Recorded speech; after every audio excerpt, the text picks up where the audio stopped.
if you're here to, oh, thank you. Whoever's recording that, thank you. Because I might have been supposed to do that, but I didn't. My name is Kathryn Barrett-Gaines, and I'm a historian at the University of Maryland Eastern Shore. I have volunteers only to moderate a session, and I was given this one, which I'm delighted about because I'm an academic, which is all not, that sounds ridiculous, but I'm in a university, and I enjoy this kind of thing.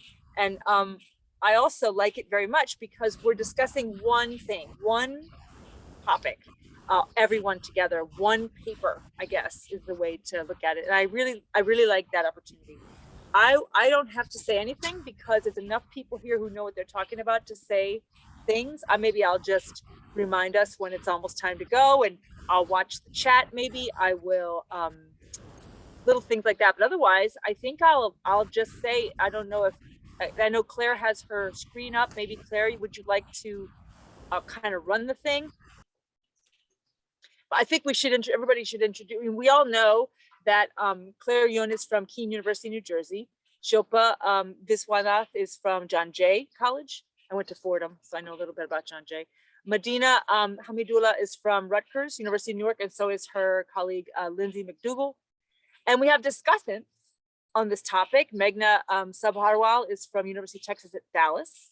Abraham Benavides from University of North Texas. Leisha DeHart Davis from University of North Carolina, Chapel Hill, and Kathryn Willoughby of University of Georgia. So sounds pretty high powered, sounds pretty awesome. Maybe there's other ways you'd like to introduce yourself, each of us. If that's something people want to do, that'd be great. Maybe everybody could just say something more about, more than just your name and where you're from, and maybe how you are connected to this topic. Do you think that'd be useful? Let's do that. Maybe Meghna, do you want to start? Oh. You're first on my list. Oh, well, I think let the presenters present since they have their PowerPoint up. Good point. Claire, maybe you could lead off. Thank you. Sorry, Meghna. No, thank you, Kathryn. So we four of us working on this great topic. I want Shilpa to start first. Shilpa, are you ready? Yes, thank you, Claire. Thank you, Kathryn. So I'm going to start presenting this project that we've been working on. As you all know, since the Minobrook at 50 convention that was held in 2018 at Maxwell School of Public Affairs, much has been discussed empirically and theoretically regarding the development of social equity within the areas of research, teaching, and practice in public administration. As an extension of this discussion at Minobrook 50, our study seeks to explore the origin and advancement of social equity as the fourth pillar of public administration, both historically and conceptually in doctoral dissertation research. In any academic field, doctoral dissertations provide substantiation of knowledge creation, and they serve as a means for knowledge dissemination. Some scholars have even suggested that one's PhD dissertation can be an early predictor of future academic success and can define scholarly pathways. According to the Carnegie Initiative, the doctorate, the purpose of a doctoral education taken broadly is to educate and prepare those to whom we can entrust the vigor, quality, and integrity of the field. In educating and preparing future stewards of the discipline, the initiative also highlighted the role and importance of doctoral dissertation research. It can hence be inferred that doctoral dissertations serve as the culmination of a student's learning about a topic of study and plays an important role in the diffusion of knowledge within a particular field. In the academic discipline of public administration, there has been scholarly pursuits that have previously analyzed doctoral dissertation data to determine its nature and contribution to the discipline. And the most recent one is a study by my co-authors on this paper, Dr. Yun, Dr. Hamidullah, and Dr. McDougle in 2019. So given this research background, the broad research questions that are guiding our present study are: to what extent are social equity related topics researched in public administration doctoral dissertations? How have these subcategories of social equity topics evolved and changed over time in terms of how they're researched in doctoral dissertations? And how is social equity developed and conceptualized in public administration doctoral dissertations? So using data provided in ProQuest dissertations and theses database, our study explores the presence of social equity in public administration doctoral dissertations awarded in higher education institutions in the United States. The dissertation data is analyzed in 3 waves. We analyze them in Minnowbrook 1, which is from 1968 to 1987, which included about 3,000 odd dissertations. The Minnowbrook 2 period, which is from 1988 to 2007, which included about 8,000 dissertations. And the Minnowbrook 3 period from 2008 to 2017, which included approximately 3,000 dissertations. So in the first phase of coding, we used predetermined deductive codes to apply to all these dissertations to identify social equity dissertations in particular. So these deductive codes were drawn from Gooden's work from 2015 and Guy and McCandless's work from 2012. So once we were able to apply these codes and identify the social equity dissertations, in the second stage of coding, which all 4 researchers participated in, we identified if the dissertations were directly related to social equity and or indirectly related to social equity.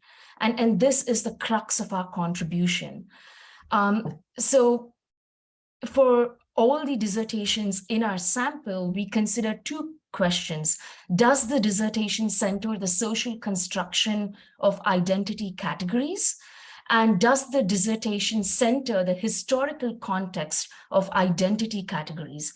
Identity categories can include, but are not limited to, race, gender, sexuality, ability, educational level, income level, immigration status, nationality. And this is how we were able to identify direct social equity related dissertations. Examples of direct social equity research included how broader structures of race, ethnicity, socioeconomic status, and gender affect the operation of public sector or non-profit organizations, how race and gender are social structures that affect how power and political influence are distributed in society. How can race and gender affect outcomes as well as political distributions of power? In other words, direct social equity discourse should include a thorough examination of identity categories other than just passing them for control variables in empirical models. The next step included identifying indirect social equity discourse. Indirect social equity dissertations are topics that do not belong to social equity per se, but may have outcomes or implications indirectly hinting at social equity related topics. So in attempting to identify indirect social equity discourse for each dissertation in our sample, the 4 researchers asked the questions: is this dissertation concerned with the characterization, measurement, and achievement of fairness in the provision of governmental policies and services? Is this dissertation concerned with characterization, measurement of an outcome that is concerned with justice and fairness in the public sector? So for example, dissertations on educational finance that do not directly research social equity topic, but discuss the outcomes of specific education finance policy, which may have social equity related implications to broader society. For instance, inequality or disparity among race, ethnicity, or gendered groups. So that's kind of the overview of the coding process. I think in the next slide, we provide how we are developing the code book for our research project, which is also a major contribution of our study. And Claire is going to now walk you through the findings and the initial descriptive statistics that we've generated. Thank you. Over to you, Claire. Thank you, Shilpa. So as Shilpa explained to us, we use the ProCast data, dissertation data, and Find Dissertation have the public administration as one of their subject code. And the number of total PA dissertation during this 3 period of time was over 11,000. Then we used the NASPA PA doctoral program roster to sort out the PA dissertation from PA schools, which was a little less than 7,000. So we used this 7,000 and we did a keyword search, deductive coding, and then we used the code keywords suggested from the previous meta review by the Gooden and Blessed and others to find the social equity PA dissertation. Lastly, we did a manual coding to exclude the non-social equity PA dissertation, although they include the keywords in their dissertation. And as Shilpa explained, we also look into whether it's a direct or indirect social equity. So you can see the number, overall number, and percentage of the social equity PA dissertation over a period of time. Here is a trend graph, shows the social equity PA dissertation percentage. So as you see here, you can see a little certain like upward trend at the recent years. So we want to have more data to see whether the upward trend goes on and on. Here's another graph, shows the blue lines are total number, and then the black lines are indirect ones, and then green lines are the direct social equity dissertations. You can, as you can see here, the indirect social equity dissertations are like published more recently. And then we use the gender R package to match the first name with the social security data and predict the gender of the authors. We find over 50% of the social equity PA dissertations have been written by the female authors. The percentage was higher than the average female authorship of the total PA dissertations, which was 38.5%. And also it increased over time. From the keyword search, we find equity and equal and equity related keywords are shown the most match. Second was the identity related keywords are the good predictor for the social equity PA dissertations, as race, ethnicity, and minority related keywords appeared frequently over time. Gender related keyword matches, about 32% of the social equity PA dissertations.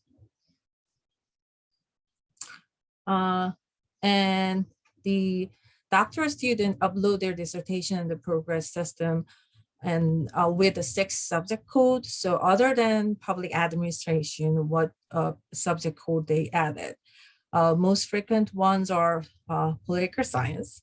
And also you can see the second most frequent subject codes are education related. So school administration, higher education, school finance, so you can education policy.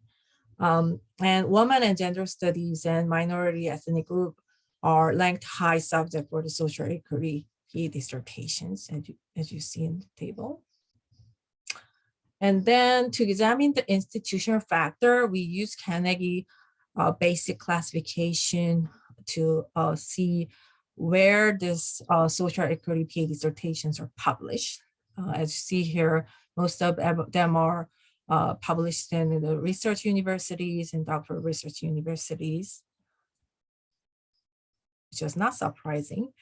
So to discern more about social equity-related institutional difference among the university, we use some other classification, which is called Carnegie Community Engagement and Elective Classification. About 57.7% of these social equity dissertations are published from these universities. And this is the classification is elective one, which the university committing themselves to their community engagement, voluntary participation. So that's another finding. Also, we look into the other classification like a Hispanic survey and minority survey, but it was not like over 50%, but you can see the numbers and percentage here. The other institutional factor we find is the sector of the schools. So we find the most of the social equity PhD dissertations are published from the public universities. Second highest is the private not-for-profit universities, and private for-profit university only has a 1.8%. So let me give the mic to Lindsey to explain the discussions. Great, thank you, Claire. So overall, we think that this work really could add value to what we know about the pursuit of social equity in public administration doctoral research. And we have a few points in particular that we want to briefly highlight. You can go to the next slide. So first is that we do find that there has been an increase in the extent to which doctoral students in the field have been pursuing topics of social equity in their dissertation work. And we consider this to be a good thing. But we also believe that we should look beyond this as well to see if the number of faculty positions available or looking to be filled is proportionate with the rise in research in this area. Next slide. We also find that social equity topics in public administration doctoral research were most popular, so to speak, during the second Middlebrook period, so from 1998 to 2007. So it will be interesting to see how this aligns with larger scale cultural movements or moments and social movements. We also find that about 50%, as Claire mentioned, of all social equity dissertations in public administration have been authored by females, and that equity, race, and gender tend to be the most frequently explored topics. And next slide, Claire. So topics identified by keywords. So not surprisingly, then, the most frequently identified subjects that these dissertations were listed as are education, women's studies, and ethnic studies, which it would also be interesting to see how these topics and these subjects change with larger scale cultural moments and social movements as well. So with that, I want to stop here and I'll turn it back over to the moderators, but I think that what we've presented should provide the basis for a lively discussion. Great, and I think we have plenty of discussants to do so. Is there any particular order discussants would like to start? I was just thinking one little thing, Lindsey, when you were talking about those questions, I was thinking about, because that's naturally my instinct too, is like what was happening at that time to cause this kind of stuff to be popular. But then I also think, we all know how long it took us to do our dissertations, how long between instigation of research and the publication, it could be 10, 15 years. So we'd have to look well before the publication date to see what was happening. I don't know how we aggregate that, but so perhaps we could turn over to a discussant who would like to. We have 4 discussants all here. I'm happy to start. I know Leisha is joining us. I think there's some problem with the link. But firstly, I want to say kudos to all the authors. What a fantastic, in-depth, research you all have undertaken with Book 1, 2, 3, looking at all the periods, downloading all those dissertations, thousands, 11,000. I've done such kind of work before. I know how much intense labor goes into just coding all of that, and then eventually coming to those indirect and direct that you had. So a question about, probably two questions. One, I'm not sure if you have looked at who was the dissertation chair. Did you look at the gender of the dissertation chair? I mean, race would be a little harder, but maybe gender could be assessed. And so that was one question I had. I only asked this because, you know, right now I think I'm chairing about 12 dissertations. Yes, it's too much, but half of them at least are social equity, and I've chaired more than a dozen so far, and the trends just happening in the last few years. I've been on 36 or 38 dissertation committees, and we've not seen this kind of interest, certainly in, I would say, the last 3 or 4 years. And so at least half of the 12 are going to be doing social equity. And so your numbers, once you kind of go back and relook, will definitely, you'll see a further uptake. But that graph was very interesting, I thought. And, you know, like Kathryn said, it would be interesting to kind of correlate that with the events happening, with taking into consideration a lag factor of some sort. I think it would be just fantastic. That was one, just an observation I had, and then the other thing, I wanted a little more explanation. I know you did it, but how did you really do the indirect and the direct? Sorry, it is a Friday afternoon, and so you may have to repeat that for me. That would be fantastic. But again, great job. I cannot wait. I don't know if it's under review already, but I imagine it will be in print soon. Good job. Thank you.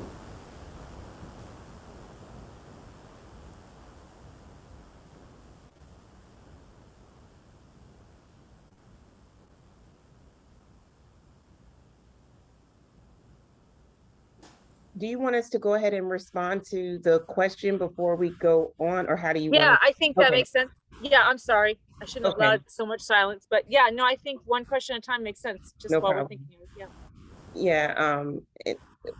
So your question was, how did we actually code the direct and indirect factors? That, and did you also collect the any demographic of the dissertation chair? And I just say this because I often feel women, you know, there's again a gendered nature in there in terms of disproportionately doing that service work too, and then chairing these dissertations. Right. But I'm interested to just get to that.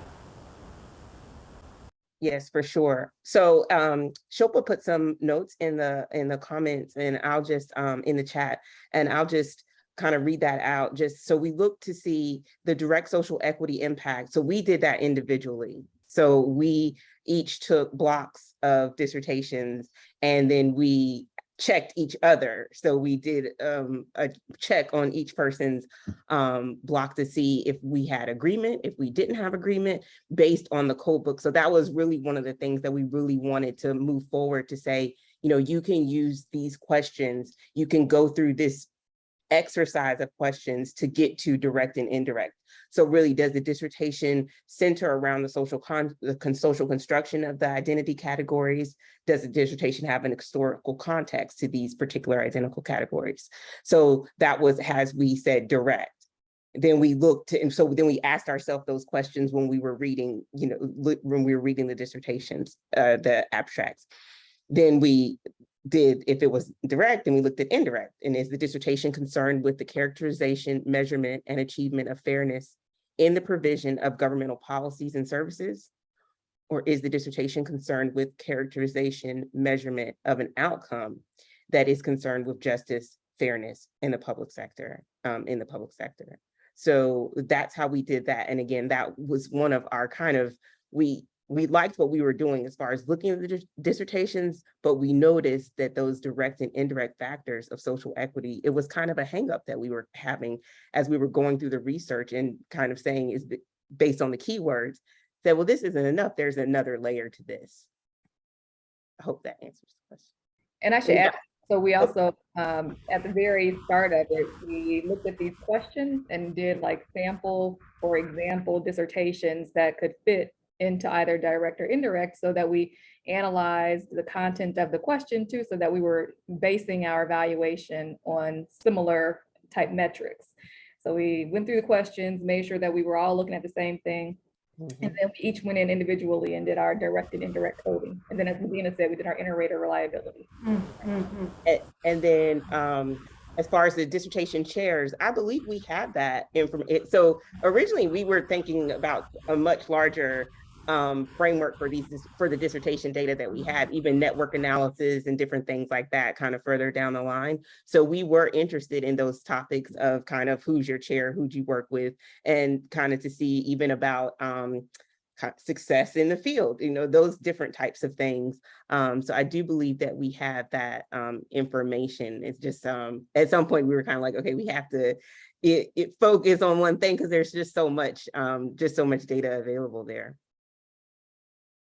No, you can go on with this research for a long time, especially if you download the CVs of, you know, now the dissertation chairs and do the whole network analysis, CV analysis.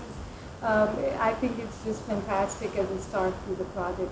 Very good. Thank you for sure responding to my questions. I'll stop. Thank you. And you know, it is always true that when someone presents something that's taken years and years and years for discussion, it often feels like the questions are, well, did you do this? And did you do this? It's like, well, no, but we did this.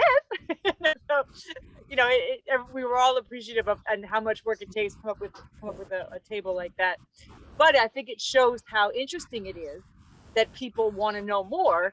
And me, my first, you know, I want to know much more about context of the people themselves and who they were. And I love that it's gendered. And I, especially considering, like Meghna said, about how much of the work women carry, but also that there's other kinds of social, I'm interested in other kinds of demographics, which might also help us understand and also I like the way, I think you did. Am I right to think that in the chart you have also this aligned with changes in the larger changes in the gendered nature of this field, right? So more women are in it than ever, therefore more women will, you know, create dissertations. And like you're saying, I think it'd be interesting to even continue that beyond and see, you know, do students who focus on a social equity dissertation, one, do they get tenure track jobs? And then two, do they get tenured based off of their social equity work, or do they make a transition somewhere along the way and change to a different topic? And so I think there's a lot that you can look at with this type of focus. Can I go ahead and just make a few comments? This is Abraham. You know, I did ask a question about indirect versus direct. I know you guys mentioned that, and in the chat, it's clarified that currently there are more indirect. And I want to maybe perhaps focus on that a little bit and just say the following, just throwing it out there for conversation. It appears to me that one of our main responsibilities working with our PhD students is to assure that they get a job. You know, that's what we want. We want them to be employed. We want them to be out there productive, contributing to scholarship to our society. But it seems to me that the jobs in social equity aren't necessarily there. There's a lot of jobs in human resource or budgeting, finance, management, leadership, etc. But we don't see a lot of them, say, social equity. You know, and therefore, I'm just wanted to see what you thought. I would tend to think that maybe some of our students are, you know, this is maybe backwards of what Meghna was saying, but maybe some of them are shying away from dissertation in this area because there isn't jobs out there. They won't be able to get a job doing that. However, at the same time, they're all expected to know that. They're all expected to understand that. You know, and so I think if our students are going to select dissertations in this area, they need to have experience also in some of the other core areas, because I don't think our field has yet associated, you know, DEI type things as the core area. You know, for example, my current institution does not have a diversity course as a requirement. My university that I'm going to start in the fall does have it, I believe. That's right, Meghna? It's a requirement in the core. And so schools are different. Some require it, some don't. It's still right there up in the air. And so until it becomes a requirement, which I think it should be, because I think it's an essential tool that everybody needs to know to be able to, manage the way we live in our current society. Until we get to that point, our students are going to have to kind of do both. They're going to have a core area of HR, finance, or budgeting or something. Plus, they're going to have to do what they really love, the DEI research and things.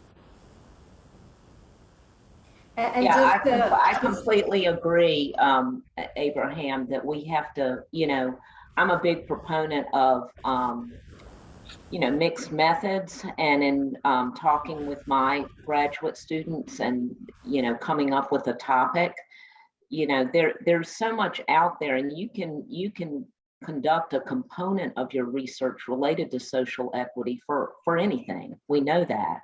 I think a way to market yourself is to have a dissertation in which social equity may be one component of a study. For instance, I have a student studying FEMA contracts and accountability, and one component of that is, of course, how equitable are these contracts that are let out across the nation for different things, and how does that affect social equity. That's just one part of the dissertation that relates to budgeting and finance and emergency management.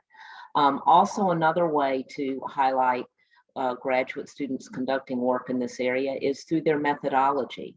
Are they conducting an experiment? Are they utilizing mixed methods where they mine a primary data set, where they gather their own data and then they mine secondary data sets? Maybe they conduct a case study or several case studies in addition to doing a highly quantitative piece of work. So students have to be guided to, more than a sole consideration of social equity when they start thinking about their topics. And then related to the work that y'all have done, which is excellent, I was thinking to myself, number one, doing a quick search of the scholarship at the time that related to calling for research about social equity in the extant scholarship at the time. Also, what do the curriculums and programs incorporate in terms of coursework or anything required of students? Was that an interest? And then finally, conferences, and what are the topics of conferences during these different periods? Was there a spike in consideration of equity amongst different kinds of social science conferences at the time? So those kinds of things would help us understand, because that's what we do. We steer students to what are the hot topics, at any given time. Yeah, thank you. Oh, I'm sorry. Go ahead, Meghna. Oh, very, very quick. Thank you for those comments. I was talking to a colleague of mine working on a book together, and we wanted to add a whole chapter on DEI. And he's like, "Is this a fad that we'll do this and later on?" And I'm like, "Well, the problem is I think we've considered social equity as something separate. It has to be an integral part of everything we do." As policymakers, as public administrators, as bureaucrats, as professors, as teachers, as students.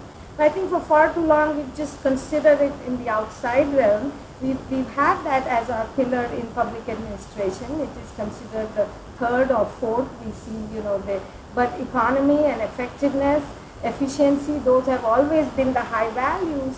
I think if we had valued social equity all along, we would have been a very different society today. And unfortunately, we've not centered it, and we've treated it as something separate and not integrated it with everything we do. And so I think that's where the challenge is, whether we are teaching a research methods class, or we are teaching HR, or we are teaching public management, or budgeting, and I think Shilpa put a comment, I'm looking at it, absolutely, I think that forms the basis, social equity should have always. And I think that's where the problem is now with everything that's going on with the social movements and the justice movements.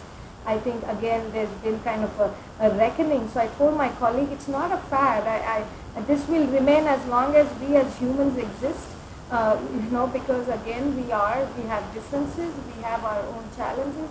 So I think this will remain. But unfortunately, I think we as a discipline have not put enough focus, and we've treated it as a separate thing to be looked at. But I'll stop. Meghna, if I can just follow up on what you're saying, I agree 100% with what you're saying. And to add upon that, my fear is that we're creating a culture of the illusion of inclusion. You have a lot of these businesses that recently hired high-powered, vice presidents, paying them a lot of money, and but then there's no foundation, there's no basis. They're really not sure what they're doing. They've taken these jobs, but there's no a cultural competency, for instance, foundation that isn't there, and so it's creating a nice illusion. Yeah, everybody has all these DEI vice presidents now, but what are they actually doing? And I think the PA scholarship and what some of these young people are doing on their dissertations can help inform that.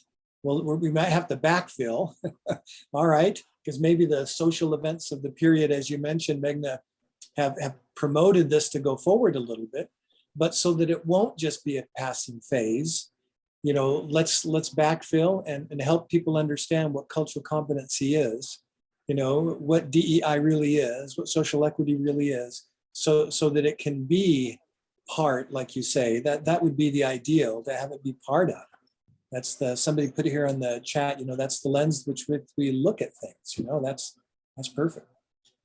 I just completed a report with Marilyn Rubin and John Bartle on state and local practices of infusing social equity into budget practice. And, all of this, as we know, is very,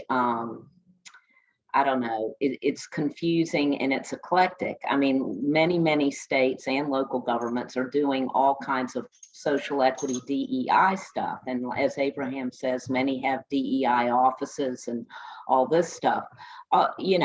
Many are including different initiatives in specific functional areas, such as transportation, certainly healthcare, even economic development, related to cannabis sales, developing loan programs and training programs to make sure that, minorities and others are included in the avenues to trade in cannabis. So all kinds of things are going on in state and local governments to include social equity in the budget process. And many governments have been doing things for many years related to education services and other components. Certainly we know that. So I think, part of it is there's a lot going on. The many things that are going on today haven't had enough time to sediment and to institutionalize. So we can say this is what they've set up, but we haven't yet had enough time to say, what is it doing? And we have to get down to how are they measuring whether they are successful or not? Are they required to measure whether they're successful or not? And, the meaning behind that. So it's very difficult to make, to study this area like anyone, like performance budgeting, and get certainly a one size fits all.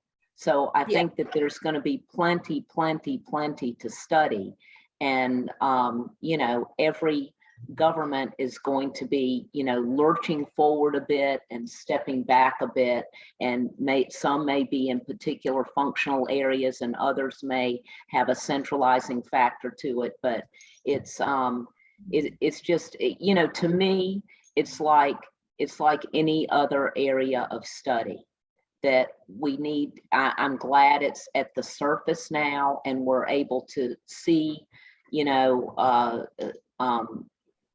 inclusion of it in dissertations, but it's like any other topic in that it's it's gonna, you know, it's gonna take some real digging to move forward.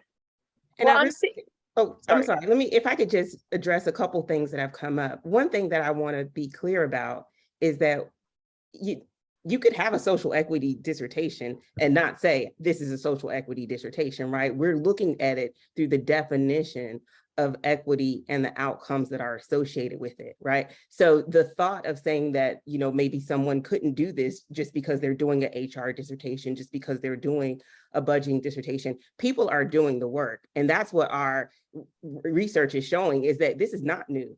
This is not a new area of focus. It just may not have been termed that. And so I think sometimes when people say, oh, we're talking about social equity, they consider that to be something on the margins. And it's absolutely not.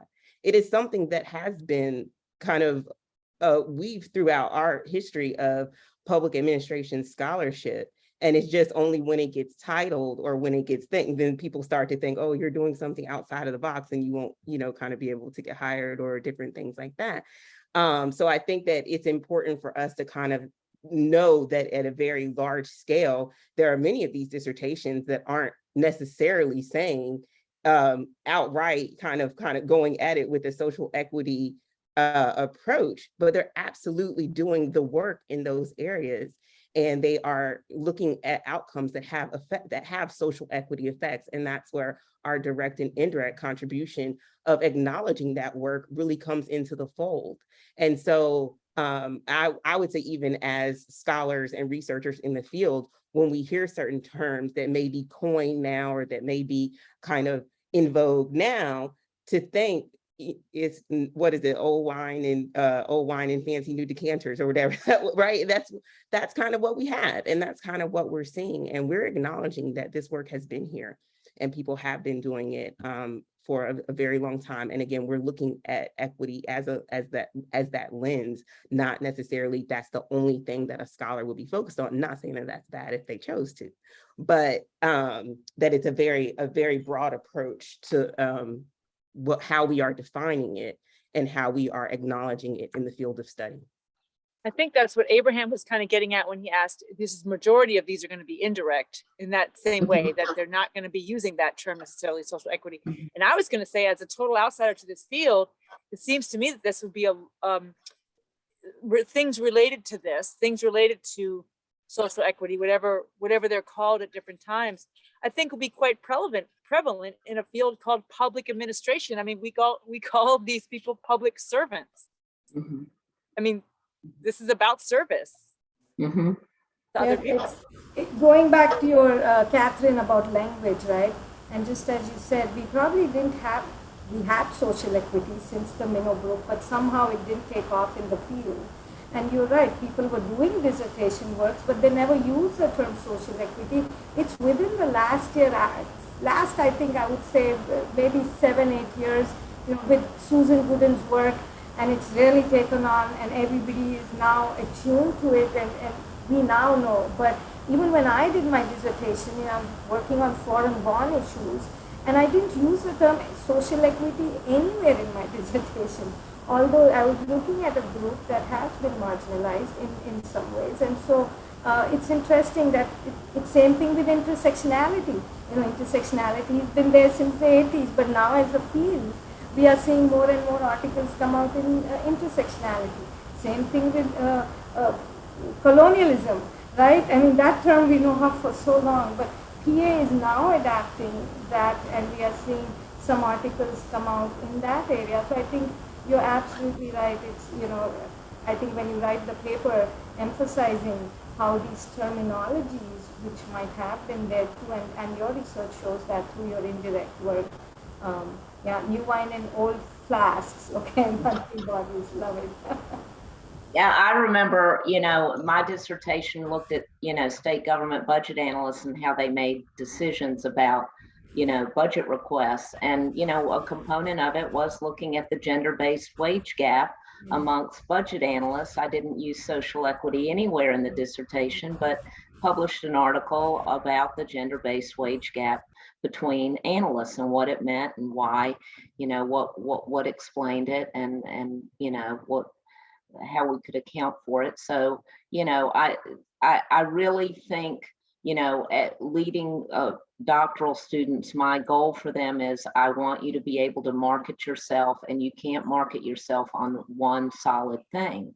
You have to be able to speak to several topics, and you have to be able to indicate how, how you have integrated, several issues into consideration, and that you're, most importantly, of course, asking important, compelling questions that need to be answered. And so I think that's one of the best things we can do for our doctoral students, is guide them to, consider what are the compelling questions, and then how can you attack that from several different methods and angles. Well, since I'm a Emily has a discussant, question. Oh, sorry, Abraham. no, Yes, since I'm a discussant, I'm going to discuss a little bit more. Maybe I could I have a question. Yeah, go ahead. Somebody has a question. Sure. Quick question. I wonder, did you guys look at if the dissertations focused on organizational change, right? Where ideally the whole aspect of social equity is more of a transformative concept, in that organizations and institutions would overall change over time, and we would see social equity in various aspects of the work. Did you notice that these dissertations were specific to, I'm sure, populations, but maybe specific to organizational change, organizational processes, policies broadly? What were some of the subcategories of the dissertation? And I was a little late, so sorry if I missed it. Actually, it's listed in the chat as well. It's if you go up around 310, Shilpa has posted exactly kind of the questions that were asked when we looked. I'll repost it in case Emily was. Yeah. Okay. She can't see the stuff that. Yeah, I can't see that. Oh, okay, perfect. I'll Yeah. So if you don't mind reposting that, that'll be great. And I think you'll see the answers and everything like that, as far as kind of where we took it and how we decided whether or not it was considered direct or indirect, but also social equity in a larger scale. And then if you still have some questions about that, but yes, we did look in a very holistic manner about how to define the broader implications of social equity. Okay, yeah, no, thank you for reposting that, the limitation of Zoom.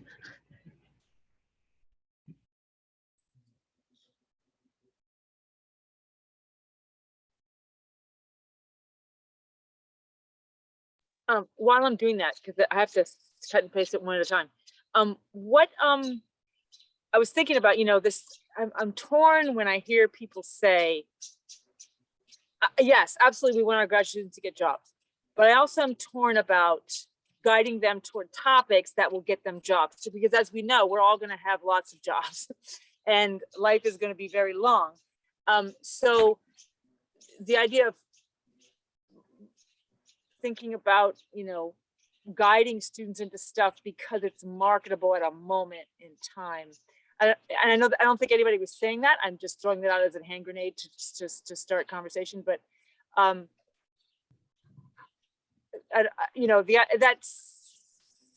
the idea of. Yeah, I don't think we should be guiding people to get a job. I don't think this is part of my problem with the current, trend of students, paying for polling, for experiments and stuff, to get some huge sample so they can get a statistically significant finding. I'm really hesitant to, think that kind of research is real stuff. So I think, I mean, my goal with my students is, I'm just saying, I don't think that they should be a one-stop shop. I don't think that they should be, jumping on DEI because that's the heavy thing right now. Right. And concentrating on, that in total. Because that would be exactly the same thing. That would be going after a trendy topic. Exactly. I think for not a good reason. You know, I think if you can look at, you know, what are you truly interested in? Right. What kinds of values are you interested in studying and applying? What kinds of top methods, you know, are you interested in investigating? And then you move forward. And like I said, with this one student I have looking at FEMA contracting, that equity issue kind of bubbled up after the fact. It didn't necessarily coalesce around that, and that's kind of exciting. And that you know is what happens. You know, people start studying something they're interested in, and then it feeds into something. So I don't think we ought to be, and I certainly don't, and I don't know any colleagues that, you know, are telling their students you got to do this to be marketable. I think to be marketable, you need to be good. That, you need to be good, and you need to illustrate that you have several capabilities. You know. I guess now it's I've come around to like the opposite question, which is who's doing dissertations in public administration that are not related in some way to equity?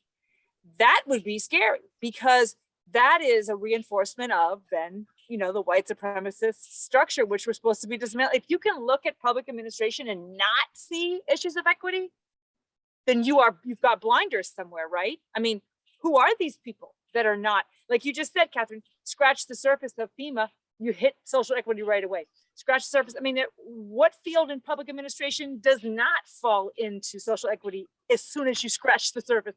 Who are these people who are not addressing it, I guess is my question. Well, I think I'm not sure, I don't know the answer to that, of course, but I think a way to think about it is many of my students along the way have ended their dissertations with, wow, this illustrated to me that there's a whole bunch of, you know, inequities going on, and moving forward with that. So, and I don't think that's a bad thing. So it may not be that. No, that's a great thing. Yeah, it may not be that they're studying it, or it even was a main thing of their dissertation, but certainly you're right. Most studies of public servicing and programming and budgeting and management it's gonna have an avenue of social equity in some way, shape, or form, right, whether or not that's the main focus of the study. Exactly. That's why I'm saying that what are the dissertations about that do not fall directly or indirectly into this? What are those topics? Yeah, no, I don't think it's that there's not topics that don't fall into that. I think that they fail to scratch the surface, using your words, or they fail to go deep enough, or they cut it short when they could have gone a little bit further and found out those aha moments that Kathryn was talking about. And so I think that's what probably happens. It's not that they're not doing social equity, it's just that they fall short of actually seeing the social equity in the work that they're doing. Well, then that's and I will say I have another student conducting a dissertation on climate change, sea level rise, and government adaptation in the purchase of threatened infrastructure. Now, this is very detailed. He's doing a experiment on how public works directors make decisions about, you know, very large infrastructure related to water systems. I'm not sure social equity is going to come up there, really. I don't know, you know, at this point, because it's purchasing, you know, I mean, maybe at the end, the health of the fiscal health of the government overall and what it can afford. But in terms of the decision making of public works directors in replacing very large, you know, infrastructure, I'm not sure social equity is going to come up in that. Maybe it will. You know, it's interesting as I hear these discussions, and I think it goes back to the faculty too. I'm not surprised, and I would say this, there are faculty who teach an entire course without even the mention of social equity, right? In this day and age too. So definitely I think it falls upon us as faculty too what we do, and I'll say that and leave it there. But the second thing I did want to say, there are a lot of PhD students probably here, or aspiring students here, and you know, PhD is a marathon. It's long. It's not a sprint. You have to be with it 4 to 5 years. You really have to be in love with what you're doing, right? Otherwise, how are you going to get up every day in and day out? So clearly, going back to what other discussants were saying, be passionate about what you're going to do. And if that passion leads to works, every work should have social equity, no doubt about that. I think I'd still say that, but I think so. Be very passionate about what you're doing. I have a student who went to X conference and said, should I be doing non-profit? That's the big thing. I'm seeing more and more jobs in non-profit. Should I do non-profit? Goes to another conference and all the talk was about DEI and social equity. Oh, should I be doing the DEI? Because that's going to get me the job, right? So it's like, so I have to sit him down and talk to him and say, you know, there always will be these areas that today, yes, today non-profit, we see a lot of jobs in or certain areas, but what do you really want to do? You know, and so be true to yourself. Certainly, I think that's very, very important. But I think we as scholars, we as teachers, we as faculty, a lot of burden lies on us as well. And not burden, it's a loaded term. I think more a responsibility. It's not, it shouldn't be a burden, it's a responsibility. Yeah, I would have to agree with the comment that Kathryn put in the chat as far as aha moments after the fact. I would say that that's a little concerning to me as far as the training and as far as how issues of, again, people think that like DEI is all fun and fancy and something that's cool now, but I would say to be able to do research and not have to worry about items of equity and how especially things like climate change or the environment, and to be able to do that kind of work and not have any component or any thought about how equity, if that's a privilege to be able to do that work with the exclusion of an equity lens. And it's, oh, I think we're going to get closed out of here. So, you know, it does kind of. Oh, it's 2 minutes. Keep going. Yeah, no, I'm just saying, I totally agree that I would say that that's because we've made these types of topics fringe topics instead of ingrained topics throughout our work and our scholarship. And I think NASPA is trying to address some of these things in some of the upcoming kind of frameworks that they'll be putting forward, because I think they're seeing that it's not really just okay. Yeah.